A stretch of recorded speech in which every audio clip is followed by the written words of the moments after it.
Everyone, आपके अपने YouTube channel climax competitive class में आपका स्वागत है। मैं आज आप लोगों के सामने फिजिक्स में डेंसिटी पढ़ा रहा हूं। डेंसिटी में एक क्लास मैं आप लोग को दे चुका हूं, आज आपका सेकंड क्लास है। इससे पहले मैं डेंसिटी के बारे में कुछ मास के बारे में बताए थे, द्रव्यमान के बारे में, और कुछ वस्तु की ऊंचाई जो जिस पर डिपेंड किया जाता है जी पर, यानी ग्रेविटेशनल से संबंधित भी क्वेश्चन मैं आप लोग को बताए हैं। तो अगर क्लास आप नहीं देखें तो प्लीज़ देखने का प्रयास कीजिएगा।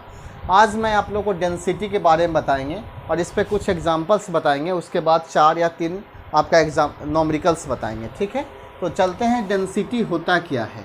डेंसिटी का मतलब होता है घनत्व। तो घनत्व जो होता है मात्रा और आयतन का अनुपात होता है।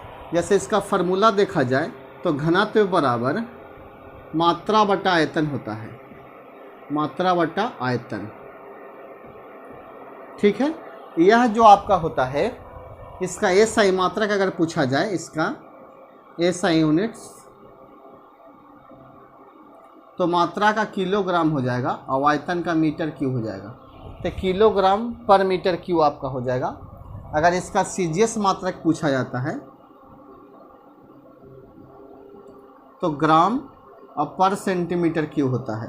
अगर इसका बीमा पूछा जाए, डायमेंशन, तो किलोग्राम का आपका हो जाएगा एम, और मीटर क्यूब है तो आपका L-3 हो जाएगा।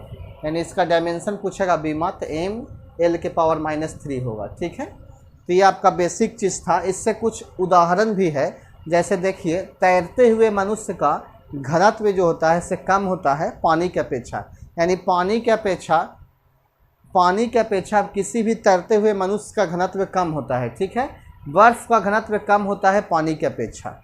ठीक है, मक्खन का घनत्व कम होता है दूध की अपेक्षा, या बादल का घनत्व कम होता है वायुमंडल की अपेक्षा। ये 3-4 पॉइंट्स आप माइंड में रखिएगा। और उसके बाद मैं आप लोग को अपेक्षिक घनत्व पढ़ाएंगे। तो अपेक्षिक घनत्व में आपको कुछ नहीं पढ़ना है, एक ही वस्तु का रिलेटिव डेंसिटी होता है, उसका कोई मात्रक वगैरह नहीं होता है। अगर किसी का मात्रक नहीं होता है तो कोई डायमेंशन भी नहीं होगा। ठीक है, तो इस एग्जांपल देखिए। आज का पहला क्वेश्चन है, बहुत इंपॉर्टेंट क्वेश्चन है, जो है हमेशा एग्जाम में पूछा जाता है, और ये क्वेश्चन एनटीपीसी के एग्जाम में पूछा गया है, रेलवे का। क्वेश्चन कह रहा है कि निर्वात में 1 मीटर की दूरी पर रखे हुए 2 पत्थर, प्रत्येक का द्रव्यमान 1 किलोग्राम है, के बीच गुरुत्वाकर्षण बल होगा। यानी गुरुत्वाकर्षण बल का फार्मूला होता है F बराबर capital G m1 into m2 बटा r²। यहाँ से आपका F का मान निकालना है, जबकि 1 मीटर की दूरी दिया गया है, यानी r बराबर आपका 1 मीटर दिया गया है, और 2 पत्थर प्रत्येक का द्रव्यमान 1 किलोग्राम है। यानी m1 बराबर 1 किलोग्राम और m2 बराबर 1 किलोग्राम।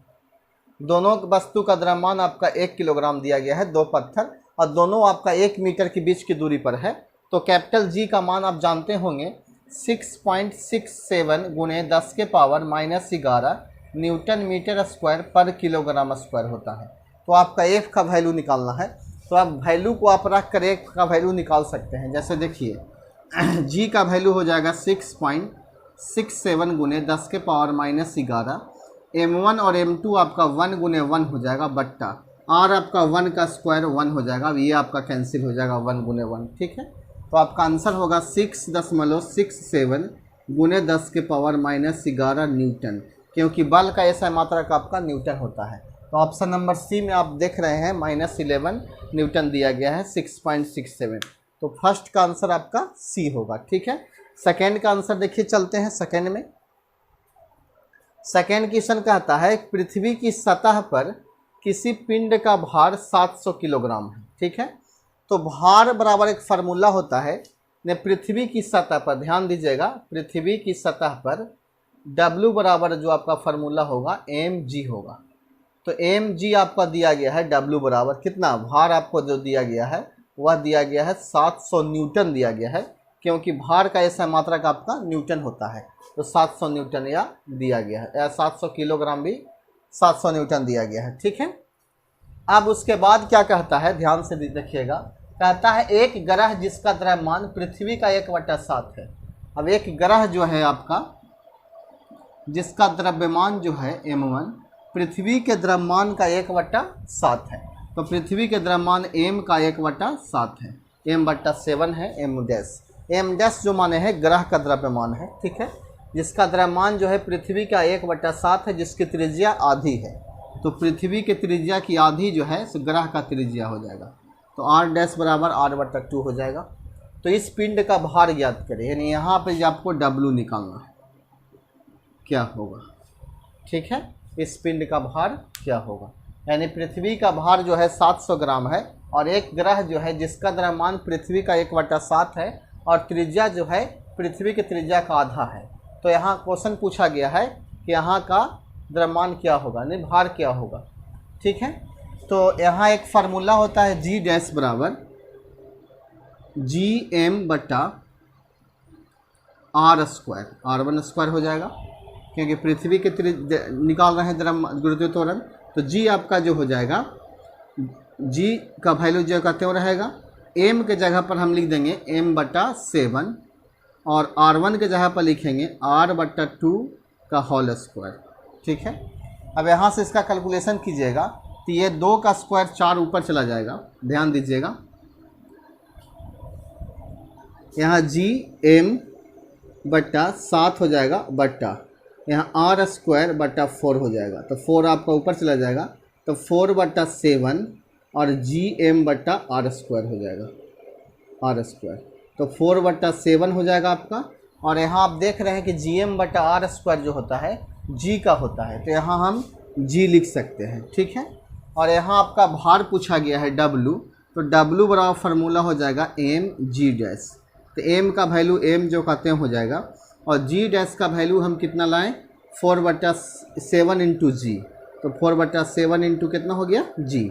तो ये आपको इस तरह से इसको लिख सकते हैं 4/7 mg, और ये 4/7 हो जाएगा और mg का वैल्यू कितना है 700। तो आप यहाँ 700 बैठा दीजिए, तो ये 100 बार में कैंसिल हो जाएगा। तो 400 न्यूटन उस ग्रह का भार होगा, कितना होगा 400 न्यूटन।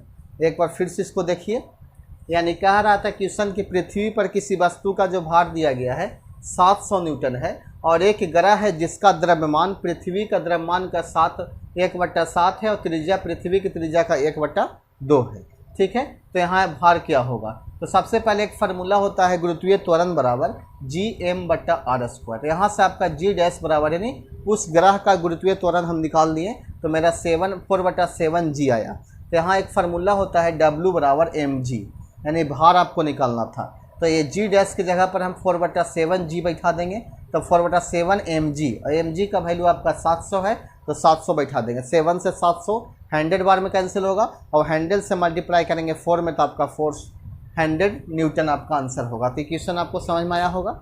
एक क्वेश्चन या दो क्वेश्चन और है, जैसे क्वेश्चन देखिए किस प्रकार से पूछा गया है।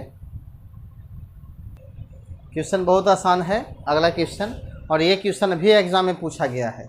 आप देखते होंगे कॉम्पिटिटिव एग्जाम में हमेशा क्वेश्चन जो नॉमेरिकल्स होते हैं आपका बहुत आसान पूछता है, एकदम बेसिकली से पूछा जाता है, आप घबरा जाते हैं। देखिए क्वेश्चन, दो पिंडों के बीच की दूरी दोगुनी कर दिया जाता है तो उनके बीच गुरुत्वाकर्षण बल कितना गुना होगा।